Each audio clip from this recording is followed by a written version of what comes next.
ನಮಸ್ಕಾರ. ಜಿನಿ ನ್ಯೂಸ್ ವೀಕ್ಷಕರಿಗೆ ಸ್ವಾಗತ.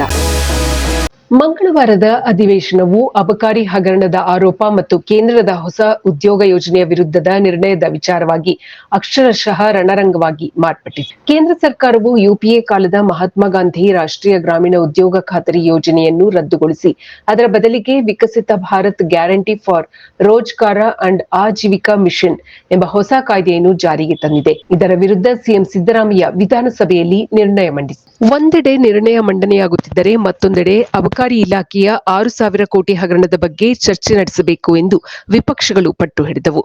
ಭ್ರಷ್ಟಾಚಾರದ ಚರ್ಚೆಯಿಂದ ನುಡಿಚಿಕೊಳ್ಳಲು ಸರ್ಕಾರ ಈ ನಿರ್ಣಯದ ನಾಟಕವಾಡುತ್ತಿದೆ ಎಂದು ವಿರೋಧ ಪಕ್ಷಗಳು ಘೋಷಣೆಗಳನ್ನು ಕೂಗಿದವು. ಗದ್ದಲದ ನಡುವೆಯೇ ನಿರ್ಣಯವನ್ನು ಅಂಗೀಕರಿಸಲಾಯಿತು. ಕರ್ನಾಟಕ ವಿಧಾನಸಭೆಯಲ್ಲಿ ಅಬಕಾರಿ ಇಲಾಖೆಯ ಭ್ರಷ್ಟಾಚಾರದ ಆರೋಪ ಮತ್ತು ಸಚಿವ ಆರ್ಬಿ ತಿಮ್ಮಾಪುರ ಅವರ ರಾಜೀನಾಮೆಗೆ ಆಗ್ರಹಿಸಿ ನಡೆಯುತ್ತಿರುವ ಪ್ರತಿಭಟನೆ ತೀವ್ರ ಸ್ವರೂಪ ಪಡೆದುಕೊಳ್ಳುತ್ತಿದೆ.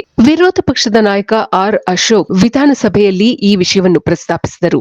ಅಬಕಾರಿ ಇಲಾಖೆಯಲ್ಲಿ ಸುಮಾರು 6,000 ಕೋಟಿ ರೂಪಾಯಿಯಷ್ಟು ಭ್ರಷ್ಟಾಚಾರ ನಡೆದಿದೆ ಎಂದು ಗಂಭೀರವಾದ ಆರೋಪ ಮಾಡಿದರು. ರಾಜ್ಯದ ಪ್ರತಿ ಮದ್ಯದಂಗಡಿಯಿಂದ ತಿಂಗಳಿಗೆ 10,000 ರಿಂದ 15,000 ರೂಪಾಯಿವರೆಗೆ ವಸೂಲಿ ಮಾಡಲಾಗುತ್ತಿದೆ. ಅಬಕಾರಿ ಇಲಾಖೆಯ ಅಧಿಕಾರಿಗಳು ಹಾಗೂ ಮಧ್ಯವರ್ತಿಗಳು ಸಚಿವರ ಹೆಸರಿನಲ್ಲಿ ಹಣ ಸಂಗ್ರಹಿಸುತ್ತಿದ್ದಾರೆ ಎಂದು ಆರ್ ಅಶೋಕ್ ಆರೋಪ ವ್ಯಕ್ತಪಡಿಸಿದರು. ನಿರ್ಣಯದಲ್ಲಿ ಕಾಯ್ದೆಯ ಹೆಸರನ್ನು ತಪ್ಪಾಗಿ ಉಲ್ಲೇಖಿಸಲಾಗಿದೆ ಎಂದು ವಿರೋಧ ಪಕ್ಷದ ನಾಯಕ ಆರ್ ಅಶೋಕ್ ಆಕ್ಷೇಪ ವ್ಯಕ್ತಪಡಿಸಿದರು. ವಿಪಿ ಗ್ರಾಮ್ ಜಿ ಎಂದು ತಪ್ಪಾಗಿ ಉಲ್ಲೇಖಿಸಲಾಗಿದೆ. ಸರ್ಕಾರಕ್ಕೆ ರಾಮ್ ಎಂಬ ಹೆಸರಿನ ಮೇಲೆ ಅಲರ್ಜಿ ಇದೆ ಎಂದು ಆರ್ ಅಶೋಕ್ ಆಕ್ಷೇಪ ವ್ಯಕ್ತಪಡಿಸಿದರು. ನಂತರ ಬಿಜೆಪಿ ಸದಸ್ಯರು ಸದನದ ಬಾವಿಗಿಳಿದು ಪ್ರತಿಭಟನೆ ನಡೆಸಿದರು. ನಂತರ ಮಾತನಾಡಿದ ಸ್ಪೀಕರ್ ಯುಟಿ ಖಾದರ್ ಅವರು ಸಚಿವರಿಂದ ಉತ್ತರ ಕೊಡಿಸುವ ಭರವಸೆ ನೀಡಿದರು. ಈ ಪ್ರಶ್ನೆಗಳಿಗೆ ಸಂಜೆ ಉತ್ತರಿಸಿದ ಸಚಿವ ತಿಮ್ಮಾಪುರ ಅವರು, ನಾನೇನು ತಪ್ಪು ಮಾಡಿಲ್ಲ, ಈ ಆರೋಪಗಳೆಲ್ಲವೂ ರಾಜಕೀಯ ಪ್ರೇರಿತ ಎಂದರು.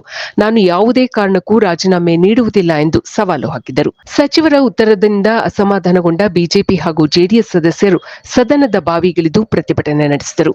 ಅಂತಿಮವಾಗಿ ನಿನ್ನೆ ರಾತ್ರಿ ವಿಧಾನಸೌಧದ ಒಳಗೆ ಅಹೋರಾತ್ರಿ ಧರಣಿ ನಡೆಸಿದರು. ಸಭಾಂಗಣದಲ್ಲಿಯೇ ಮಲಗಿ ಪ್ರತಿಭಟನೆ ನಡೆಸಿದರು. ಅಬಕಾರಿ ಇಲಾಖೆಯಿಂದ ಸಂಗ್ರಹವಾಗುತ್ತಿರುವ ಹಣವನ್ನು ಕೇರಳ, ತಮಿಳುನಾಡು ಮತ್ತು ಅಸ್ಸಾಂ ಚುನಾವಣೆಗಳಿಗಾಗಿ ಬಳಸಲಾಗುತ್ತಿದೆ.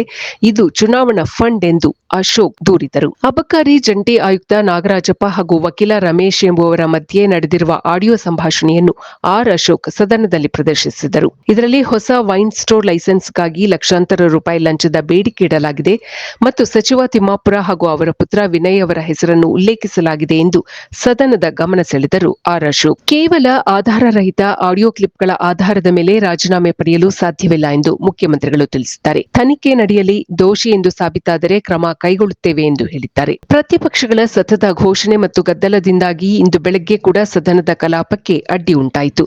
ಸ್ಪೀಕರ್ ಕಲಾಪವನ್ನು ಕೆಲವು ಕಾಲ ಮುಂದೂಡಿದರು. ಇಂದು ಬೆಳಗ್ಗೆಯೂ ಸಹ ಧರಣಿ ಮುಂದುವರೆದಿದ್ದು ಪರಿಸ್ಥಿತಿ ಮತ್ತಷ್ಟು ಕಾವೇರಿದೆ. ರಾತ್ರಿ ಇಡೀ ವಿಧಾನಸೌಧದಲ್ಲಿ ಮಲಗಿದ್ದ ವಿರೋಧ ಪಕ್ಷದ ಶಾಸಕರು ಇಂದು ಬೆಳಗ್ಗೆ ಸದನ ಆರಂಭವಾಗುತ್ತಿದ್ದಂತೆಯೇ ಮತ್ತೆ ರಾಜೀನಾಮೆಗೆ ಪಟ್ಟು ಹಿಡಿದಿದ್ದಾರೆ. ಮುಖ್ಯಮಂತ್ರಿ ಸಿದ್ದರಾಮಯ್ಯ ಅವರು ಸಚಿವ ತಿಮ್ಮಾಪುರ ಅವರ ಬೆಂಬಲಕ್ಕೆ ನಿಂತಿದ್ದಾರೆ.